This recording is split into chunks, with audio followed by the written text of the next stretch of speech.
All right, I was off for a few days, but I'm back. So let's continue with episode 2, 4 coins in The Good, the Bad, and the Witcher. Welcome to the newest episode of SDW. Super Dario World! It's a me, Dario! Woohoo!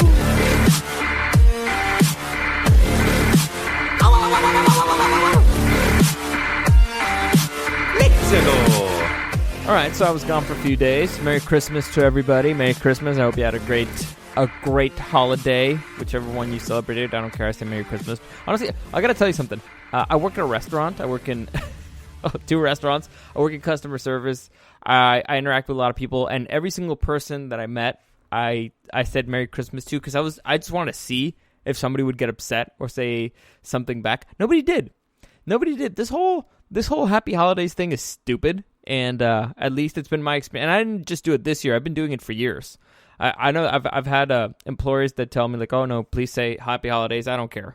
It's stupid. I keep saying Merry Christmas. So far, nobody's complained. Everybody's said, oh, thank you, Happy Holidays back, or Merry Christmas back. So I have no idea where that came from. I guess it's me being defensive of anybody being like, oh, man, Dario, why are you saying Merry Christmas? Because I want to. It's polite. I'm just being polite, right? So it's what I do. Anyway, where was I? Oh, yeah, so I was off for Christmas. I was down in Mexico with my family, so I took a few days off. And then the days that I wasn't the whole time in Mexico, but the days that I was back here, there was always people around in my apartment. And I guess it's not very in the Christmas spirit to tell people to shut the fuck up so I could record a podcast. So I decided, I'll take a few days off. Also, it's been a very slow news week. I mean, it's the end of the year. Most people are off for vacation or something. So in general, it's a slow news cycle. It's mostly like end of the year list or the best of. And I usually do the best geek movies of the year, but I usually do it on the morning show. So I won't talk about those in the podcast until I talk about it on the air, because otherwise, they get mad because I was supposed to wait for it on the air. But yeah, you can look forward to that later on. And so yeah, I took a few days off, and since it's a slow news week, I figured, let's just continue doing this Witcher thing. All the episodes are up, and if you want to hear my review of it and you haven't seen the episode, you can just wait until you see the episode to hear the review. So I'll just continue with that. So hopefully you like that. If not, oh, well, whatever. I'm just going to do anyway. So before I get into it, let me just give you a quick reminder that you can listen to the podcast anywhere. SoundCloud, iTunes, Google Podcast, the iHeartRadio app, Podcast Addict. Anywhere you can find it as Super Dario World Podcast. You can also follow me on Instagram at Dario the Show or at Super Dario World. Any comments, questions, or suggestions, that's the easiest way for you to contact me. Also, follow me on Facebook. I update everything I load there. The fan page on Facebook, I believe it's called Super Dario World. So, super easy way to contact me. Super easy. I'm trying to make it as easy as possible for you guys. Anyway, that's it. Let's get, because this one's probably going to be a short one. But let's get into it in The Good, the Bad, and the Witcher. Evil is evil. Lesser. Greater. Middling. It's all the same.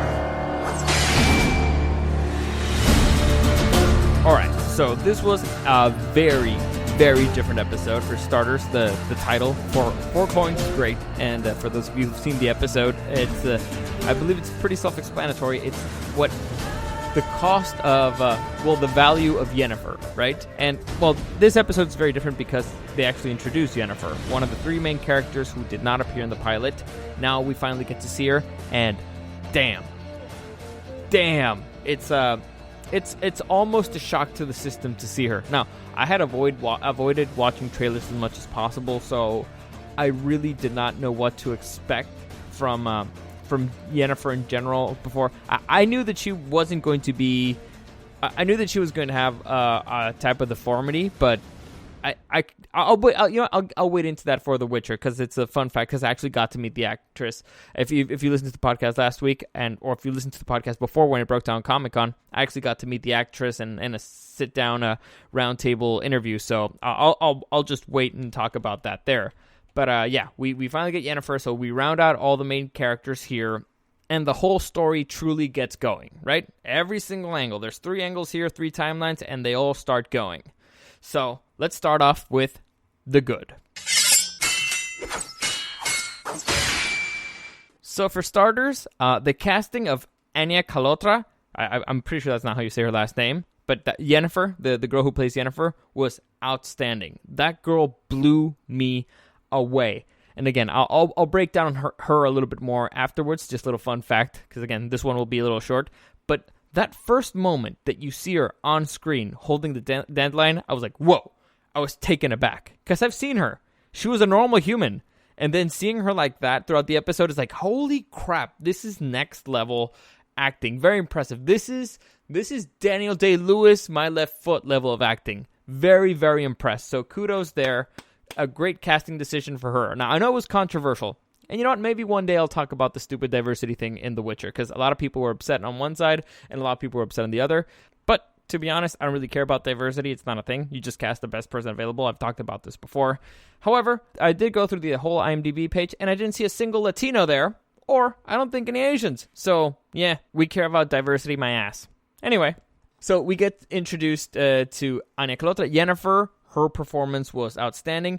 And another thing that I really thought was excellent is we have 3 separate stories, right? And a good thing that I mentioned from the episode before is that you're not being spoon-fed the information, so you're not really sure what timeline. You kind of have to figure things out. You have to be kind of a little bit of a detective. You have to pay attention in order to understand what's going on, right? A little bit, not too much. Eventually, you should be able to catch on if you're paying a reasonable level of attention. However, these are 3 very different types of stories.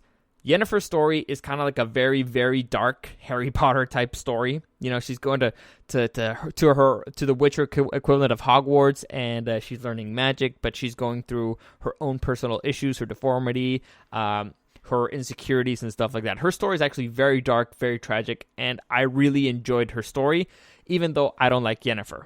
I need to say that beforehand. I need to clarify. I don't really like Yennefer from the video game or the book.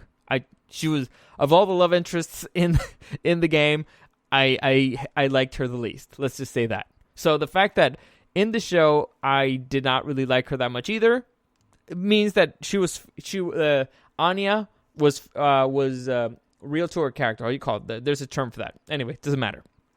So you have that storyline, kind of like the Hogwarts storyline, right? And then you also have the story of Ciri, who's running away into a refugee camp, right? Now, her story, I loved that it paralleled certain things with Geralt, but I'll wait on that for a second. There's something very key there, and I noticed I actually missed it on the very first watching, and that's that one of the kids who he meets. Well, I guess it's the teenage boy who wants to be a knight, and he has the necklace of elf earrings. He mentions that the Elven King is he was responsible for the death of some of his family members, and so he wanted to. I'm trying to remember the dude's name. It was Filovander, the Elven King, that he was responsible for the death of some of his family members, and that he wanted vengeance on them. So they painted this Filovander character as evil, right? Like the elves are evil as well. So I enjoyed that, especially in the contrast of we actually get to see Filovander via Gerald's storyline. That was really good. Again, the beauty of The Witcher is that the characters are sometimes good, sometimes evil. You don't really you're torn as to how you should feel about these characters. A great example is, again, in Ciri's story, the mother. The mother was very kind to Ciri. She wanted to protect her. She wanted to preserve her. She wanted to be.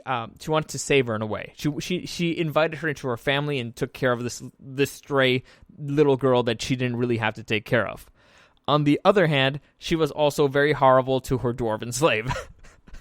So it's one of those things where you're torn. You're like, is this a good person or a bad person? Because she seems kind of hateful about the queen, and there's a princess right there. But also, she's very kind to her. She's just trying to protect her family. Also, she's horrible to that dwarven slave. You don't know how to feel. Like, and that's the beauty. That's the beauty of The Witcher. You don't know how to feel about these characters. So that was great. Then we have the story of Geralt, which is basically, it was the adventure of the week, right? Now, the beauty here is that it's 3 different stories. 2 of them are actually storylines that are going somewhere, and so they have the liberty of giving Gerald just an adventure of the week. Now, it's related, and that's great. That makes him a part of the grand scheme of things, but it also has the freedom of just giving him a monster of the week to deal with, which is great. Now, one of the complaints that a lot of people have had, for example, of The Mandalorian, is that there's no continuity. That it doesn't appear to have like a grand plot of sorts. This one, it has. It just doesn't really have to follow its main character. They do it via the other storylines, which is great. So those things I thought were great. Those were the good. Let's move on to the bad.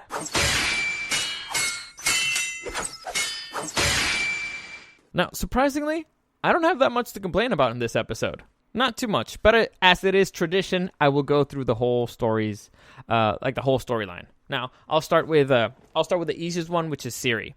So Siri, basically, she's on the run, and I thought it was silly that the guards are yelling out, "Siri, Princess Siri, Princess Siri of Citra." Like, that's not a way that you find somebody. You use hounds. It's like, oh yeah, you're just basically you're letting them know exactly where you are so they can hide from you. So that was silly. That was dumb. She meets a friend who at first she doesn't know her name, but his name's Dara. Turns out he's an elf, which you figure out later on in the episode, but I'm spoiling it now. Whoops. Anyway, so she meets him. She ends up in a human encampment, and all the stuff that I already talked about happens. She meets some humans. They share the story of how they hate the elves, how they hate the people that just attacked them, how they hate the queen. The woman tries to be nice to her, but in the end, she ends up killed by her own slave, dwarven slave servant. I don't even know, but again, we get to see like all these horrors of war. People trying to say how they get mad at the royalty, how they're mad at her. Siri's getting a very different view of the world than she had before, which is great. And finally, when they attack the encampment once again, Nilfgaard. When Nilfgaard attacks the encampment, her friend Dara shows up and she helped her escape. That's when she finds out that he's actually an elf. That's it. That was the story. Overall, it was good, except it was just that particular thing seemed silly to me. But however, forgivable. Then we have the story of Yennefer. So Yennefer's story is great. I thought it was great from beginning to end, even though I don't like Yennefer. I need to make that very clear. I do not like Yennefer. However, in the show, she's fine. I need to start that. In the beginning of the show, she's fine. Her story is very tragic. Her stepfather sells her to the witch, who delivered an excellent performance, by the way. I love that character. I love that actress. She was great. Anyway, father sells her to the witch. She tries to kill herself, and then Tisaya goes on to basically bully her into becoming a great witch. Honestly, her story is very good. It's very well crafted. The only issue, I guess, is that I would have liked to have seen more. Things happen very quickly. She's there for a very short period of time on screen, but a lot of time happens in the story. She also we see the story of this love interest, Istrid, the character Istrid. Their story's also fine. This guy likes her because he sees her, not necessarily her inner beauty, but her inner power, I guess, her potential, and that's what he has a crush on. So the story's actually pretty good and reasonably believable. I did not see many plot holes there. The only thing is that it goes by really quickly, which I don't mind. I'm not a big fan of, like, it's weird because I love a good teen drama and I love like all the school drama stuff. But in this instance, it's like, get her out in the world. I wanted to see Yennefer out in the world. But we need to see what shapes her. And here we see how she's being shaped. And again, we see how the wizards are not necessarily good or evil, right? We already met one wizard in the episode before, Stregobor. And we saw that he was kind of a shady dude too. And here we're seeing Tisaya, who kind of starts off as a total bitch, but then has a heart-to-heart moment. But then we also see how she turns girls into eels just so they could be conduits because they don't have the talent to be witches. It's a conflict of interest there, but it was very well handled, even though it seemed a bit rushed. But we learned a lot from that world, a lot from the order, a lot from the characters, though again, a bit rushed. So her story, great. Really no complaints there other than it was too quick. Now, the last story is the story of Gerald. And Gerald starts kind of suffering from the consequences of the previous episode. Before, he was a nobody. Now, he was just a random witcher. Now, he's known as the Butcher of Blaviken, right? I believe that's how you say it. Let me double check. Blaviken? Yeah, Blaviken. I got it right the first time. Anyway, so now he's the Butcher of Blaviken. And hiding is not as easy anymore. And this catches the attention of one of the fan favorite characters, Jaskier, who, if you played the game, his name is Dandelion. Now, Jaskier is hysterical. That was a great casting. It was a great performance. It was awesome, honestly. Sometimes he stresses you, but he's supposed to, but in a fun way. Also, I love that at times he breaks the fourth wall and there I go again, delivering exposition. So that was fun. Like, Jaskier was mainly supposed to be fun. And this story is in very stark contrast from the last episode. Now, if you notice, the Gerald in this episode is there for a very short amount of time, and he doesn't have that much action. And it has to do with him getting captured. Now, the mission that he gets is, Jaskier decides, I'm going to join the Witcher on an adventure because I will write a song about it. And it'll give him basically good PR, right? That's his plan. He wants, let's go on an adventure. And he gets hired to kill a demon, basically. A demon that's haunting the fields of one of the villagers there in Posada. So he goes out to the fields. Jaskier is next to Jaskier is tagging along.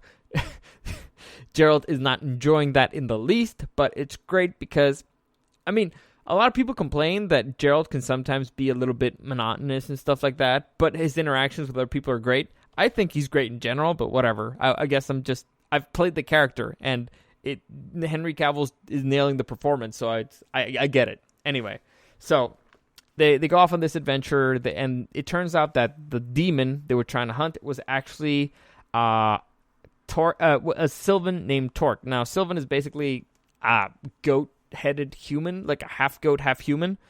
A humanoid goat? I don't know what you call it.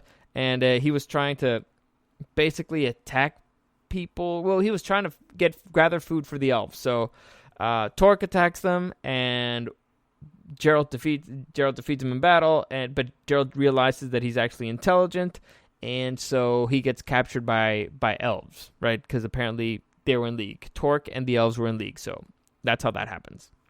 Now, in general, I'm not a fan of main character gets captured episodes because to me it's like, yeah, they should have just killed you, and that would be it. However, it was very, let's say, elegantly handled in this episode. Here we get to see Gerald use his mental abilities more than or the power of his words and his arguments more than the power of his sword, which was great.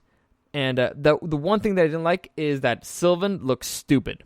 Like, honestly, in the entire show, I think that's the only monster that I'm like, oh yeah, this one looks stupid. And I was disappointed by it. It was very. I was worried for a second because I'm like, dude, if maybe they spent all the budget on the monster of episode 1, and now it's like, this is what we're gonna get, these cheesy, campy monsters. But fortunately, it was I guess just a one-time mistake. We also get to see a little. I would have liked to have seen more of the elves, but from the characters that we see, like I mentioned before, we get to see Philivander. So we've heard from Philivander from the human's perspective that apparently he's the reason why a lot of them are dead. And so apparently, so the image that we have of Philivander, the Elven King, is that he's evil and he's a human killer, right?